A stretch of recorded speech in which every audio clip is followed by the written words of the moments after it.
Assalamualaikum warahmatullahi wabarakatuh. Saya Rafli Akbar Ramadan. Di sini saya akan mempresentasikan PPT yang berjudul presentasi. Kami dari kelompok 2 yang beranggotakan Risma Aulia Junieta, Sabrina Dwi Cahyani, dan Rafli Akbar Ramadan, saya sendiri. Pertama yaitu pengertian presentasi. Pengertian presentasi sendiri adalah suatu kegiatan berbicara di hadapan banyak hadirin. Tujuan dari presentasi bermacam-macam, misalnya untuk membujuk, untuk menginformasi, dan untuk meyakinkan. Kriteria presentasi yang baik. Yang pertama yaitu akurat. Dalam hal ini, informasi yang disampaikan harus tepat, benar secara keilmuan, dan tepat kepada siapa saja. Yang kedua itu ada objektif, yaitu dapat menjelaskan argumen atau pendapat dari berbagai pihak.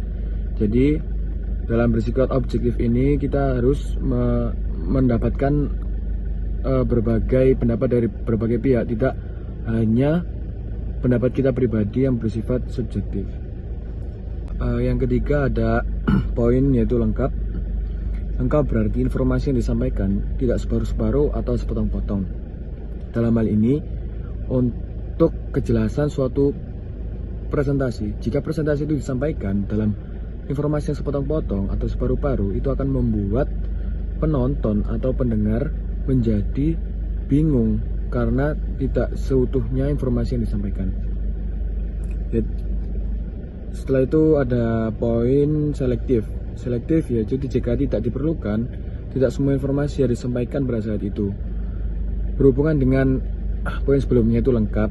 Dalam hal ini, lengkap dan selektif yaitu informasi yang disampaikan lengkap, tetapi apabila informasi yang tidak diperlukan, tidak perlu dimasukkan ke dalam presentasi. Yang kelima ada interpretatif, yaitu informasi yang disampaikan harus berdasarkan fakta dan data. Yang keenam ada jelas, itu penyajiannya mudah dipahami, langsung pada pokok pembicaraan dan dengan bahasan yang mudah dipahami. Jadi dalam presentasi kita harus jelas, tidak bertele-tele dan tidak mengarah ke pembahasan yang lain. Harus mengarah pada pokok pembahasan dan harus mudah dipahami. Yang ketiga, tata cara presentasi. Yang pertama, penyaji harus memberi informasi pada peserta secara memadai pada waktu pembukaan. Yang kedua, harus memperkenalkan diri, baik diri sendiri maupun tim. Yang ketiga, memanfaatkan waktu seefisien mungkin. Yang keempat, berlakulah sopan dengan memberi salam. Yang kelima, menggunakan bahasa yang formal. Yang keenam, memberikan keterangan yang diperlukan. Yang ketujuh, suara si pembaca harus keras dan jelas. Yang ke-8, hindari pembicaraan yang tidak berguna. Yang ke-9, jangan mengomentari semua yang didengar. Yang ke-10, hindari perdebatan dan saling bantah. Yang ke-11, sampaikan dengan tenang. Yang ke-12, bersedia mendengar pendapat orang lain. Yang ke-13, tidak memonopoli pembicaraan. Yang ke-14, menghindari kata makian. Yang ke-15, tidak memandang rendah lawan bicara. Yang keempat ada jenis-jenis presentasi. Yang pertama, presentasi dadakan atau biasa disebut impromptu. Yang kedua, ada presentasi naskah atau biasa disebut manuskrip. Yang ketiga, ada presentasi hafalan atau memoriter. Dan keempat, presentasi eksemplar. Yang pertama, presentasi dadakan atau impromptu. Pembicaraan impromptu merupakan jenis presentasi yang dilakukan secara mendadak tanpa persiapan apapun. Kelebihan dan kelemahan apabila menggunakan jenis presentasi dadakan atau impromptu adalah yang pertama kelebihannya. Informasi yang disampaikan sesuai dengan perasaan pembicara yang sesungguhnya. Kata atau suara yang keluar merupakan hasil spontanitas. Kelemahannya, informasi yang disampaikan tersendat-sendat karena membutuhkan waktu untuk berpikir dan mengolah kata. Yang kedua, tidak berurutan atau sistematis dalam penyampaiannya karena secara mendadak untuk menyampaikan informasi. Yang kedua, presentasi naskah atau manuskrip. Presentasi naskah merupakan jenis presentasi di mana dalam penyampaian informasinya, seorang pembicara melakukan dengan membaca naskah. Kelebihan dan kelemahan presentasi naskah atau manuskrip, kelebihannya yaitu penyampaian dilakukan secara berurutan atau sistematis. Yang kedua, kata yang keluar diungkapkan secara baik dan benar.